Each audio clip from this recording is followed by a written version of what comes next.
김민재는 해외에서 활약하는 한국 선수 중 가장 주목받는 선수 중 한 명입니다. 그는 바이에른 뮌헨과 같은 B클럽에서 활약하며 유럽에서 수년간 눈에 띄는 성과를 남겼기 때문에 관심을 받고 있습니다. 하지만 최근 다른 한국 스타들처럼 김민재도 정신적으로 최상의 상태는 아닌 것 같습니다. 바이에른 뮌헨이 최근 경기에서 불안정한 모습을 보이면서 이러한 상황은 더욱 분명해졌습니다. 최근 아시안컵에서의 실패 후 한국 선수들은 여러 면에서 정말 어려운 시기를 겪고 있습니다. 최고의 목표인 우승을 달성하지 못한 것에 대한 실망이 팀과 리더십 사이에서 명확하게 드러났습니다. 내부 불화가 시작되면서 상황은 더욱 복잡해졌습니다. 최근 이강인과 손흥민 사이에 충돌이 큰 문제로 떠올랐습니다. 결과적으로 유르겐 클린스만 감독이 경질되었고 장기적인 대체 인물을 찾는 것이 현재 큰 도전으로 남아 있습니다. 그러므로 팀의 라커룸 내부 불화는 가장 큰 관심사가 되어야 합니다. 축구에서 팀 내 화합과 일치를 유지하는 것은 성공을 위한 중요한 부분입니다. 그러나 항상 모든 것이 순조롭게 진행되는 것은 아닙니다. 최근 사건은 우리나라 국가대표팀 라커룸 내에서 상상도 못할 내부 불화를 드러냈습니다. 한국 국가축구트레이닝센터에서 예상치 못한 기자회견이 열렸으며 국가대표팀의 라커룸에서 벌어진 이례적 사건에 대한 정보가 여론을 뒤흔들었습니다. 소식통에 따르면 최근 아시안컵에서 요르단과의 준결승전 전후로 선수들과 코칭 스태프 사이에 격렬한 다툼이 있었다고 합니다. 다툼의 주된 원인은 구체적으로 공개되지 않았습니다. 그러나 일부 추측에 따르면 전략적 불일치, 개인 성능 또는 심지어 개인 간의 관계 문제에서 비롯될 수도 있다고 합니다. 분명한 것은 이 사건이 팀 내부의 긴장된 분위기와 불만을 조성했다는 것입니다. 이 문제는 팀의 준비에만 악영향을 끼친 것이 아니라 우리 국가대표팀의 힘과 단결력에 대한 대중의 우려를 증폭시켰습니다. 조직과 고도의 단결로 잘 알려진 아시아의 선두팀인 한국은 이제 팀 내부 관계의 본질에 대한 의문을 마주하고 있습니다. 이 사건은 팀 내 관계의 본질에 의문을 제기했습니다. 상황이 복잡해 보이지만 축구협회의 관계자들은 상황을 해결하기 위해 열심히 노력하겠다는 약속을 했습니다. 그들은 사건을 공정하고 투명하게 처리하는 것뿐만 아니라 팀 내 모든 구성원이 단결과 규율의 중요성을 이해하도록 보장하는 데 초점을 맞추고 있습니다.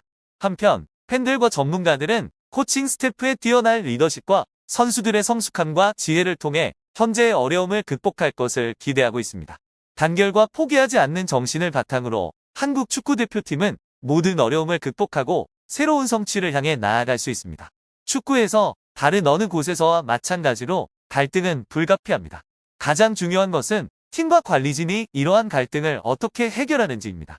이해력, 유연성, 그리고 결국 단결이 모든 도전을 극복하고 그들의 길을 계속 걸어갈 수 있는 결정적인 요소가 될 것입니다. 그러므로 우리 축구 지도부가 이 문제를 어떻게 해결하는지가 매우 중요합니다. 한국 축구 선수들은 강한 개성을 가지고 있으며 화를 잘 내고 까다롭다고 알려져 있습니다. 하지만 모든 문제에는 해결책이 있습니다. 유르겐 클린스만 감독과의 계약 종료는 내부 갈등을 해결하기 위한 첫 단계일 뿐입니다. 다음으로는 선수들과 그들이 최근 아시안컵에서 보여준 유럽에서의 활약에 대한 이야기입니다. 현재 모든 관심은 얼마 전 그들 사이의 불화 이후 손흥민과 이강인에게 쏠려 있습니다. 그러나 모든 것이 해결되었습니다. 이제 우리 선수들은 전문 기술에 완전히 집중하며 노력하고 본래의 최상의 컨디션으로 돌아갈 수 있습니다. 손흥민이나 황희찬, 이강인의 클래스는 논란의 여지가 없습니다. 또 한국 축구의 현재 가장 빛나는 미래의 인재 중 한 명인 바이에른 뮌헨의 김민재도 빼놓을 수 없습니다. 김민재는 2023년 여름 나폴리에서 바이에른 뮌헨으로 이적하며 역대 아시아 선수 중 가장 높은 이적료를 기록한 선수가 되었습니다. 그는 새로운 팀에 빠르게 적응하며 독일 축구 대표팀의 수비진에서 빼놓을 수 없는 중요한 인물이 되었습니다. 더 리흐트나 우파메카노와 같은 중앙 수비수와 비교할 때 김민재는 토마스 투엘 감독에게 가장 큰 안정감을 제공하는 선수임이 확실합니다. 김민재가 B클럽 바이에른 뮌헨에 합류한 이래로 매우 특별한 인상을 남기고 있습니다. 뛰어난 실력과 탁월한 기술로 그는 전 세계 축구 전문가와 팬들의 주목을 빠르게 끌었습니다. 김민재의 바이에른 뮌헨 합류는 클럽의 수비 라인의 새로운 활력과 유연성을 가져왔습니다. 인상적인 키와 우수한 힘을 갖춘 그는 분데스리가에서 가장 주목받는 센터백 중 한 명이 되었습니다. 김민재가 중요한 경기에서 토마스 투엘 감독의 신뢰를 받아 중요한 역할을 맡게 된 것은 놀라운 일이 아닙니다. 그는 수비에 있어 뚫을 수 없는 벽일 뿐만 아니라 필드 위에서 항상 팀의 균형을 유지하고 경기를 주도하는 데 도움을 주는 리더입니다. 김민재는 경기마다 자신의 커리어를 구축하는 것뿐만 아니라 바이에른 뮌헨의 역사에 새로운 장을 열고 있습니다.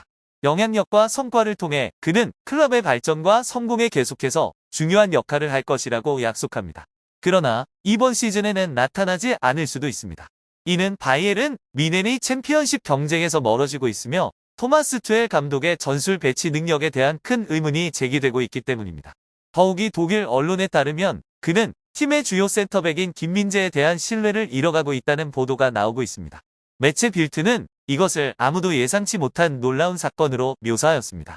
이는 김민재가 시즌 시작부터 지금까지 훌륭한 모습을 보여주고 있기 때문입니다. 우파메카노와 데 리흐트는 가끔씩 폼을 잃을 수 있지만 김민재에게 그런 일은 결코 없습니다. 현재까지 총 26경기에 출전했음에도 불구하고 그는 안정적인 폼과 볼 감각을 유지하고 있습니다.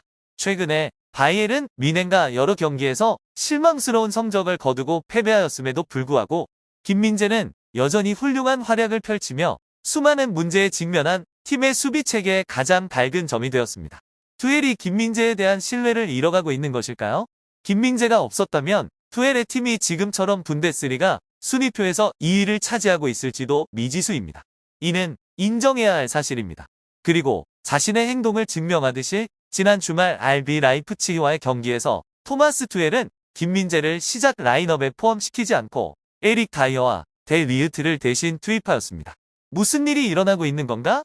국내 언론들이 바이에른 뮌헨의 라이프치히전 출전 라인업을 본 후 일제히 놀라움을 표했습니다. 바이에른 뮌헨에 합류한 이후 최고의 폼을 보이지 못하고 있는 다이어가 왜 투입되었는지에 대한 궁금증이 나타났습니다. 그는 토트넘에서 자리를 잃은 후 바이에른 뮌헨에 의해 영입되었습니다. 매우 좋은 폼을 보이고 있는 세계적인 수준의 센터백이 팀에 있음에도 불구하고 토마스 투엘 감독은 신뢰하지 않는 것 같은데요. 이는 매우 이해하기 어려운 일입니다. 일부 국내 팬들은 만약 나라면 김민재 대신 에릭 디어와 함께 경기할 기회가 있다면 분명 참여를 거부할 것이라는 의견을 표명했습니다. 문제는 라이프치히와의 경기에서 팀이 승리했음에도 불구하고 다이어 역시 매우 부진한 플레이를 펼쳤다는 점입니다. 2월 초에 발렌시아, 라치오, 보움에게 연속으로 패배한 바이에른 뮌헨에서 디어는 기대에 부응하지 못했습니다. 다이어가 여전히 출전하고 독일 팀의 수비진에서 자리를 지키는 이유는 무엇일까요? 이에 대한 대답은 투엘만이 가지고 있는 것으로 보입니다. 라이프치히와의 경기 후에도 디어의 불안정한 성적에도 불구하고 바이에른 뮌헨의 많은 멤버들이 토마스 투엘과 조수진에게 질문을 던졌습니다. 최근에 팀 라커룸에서 많은 문제가 발생했습니다. 최근 기대에 못 미친 결과로 인해 많은 핵심 선수들이 좌절감을 표명했습니다.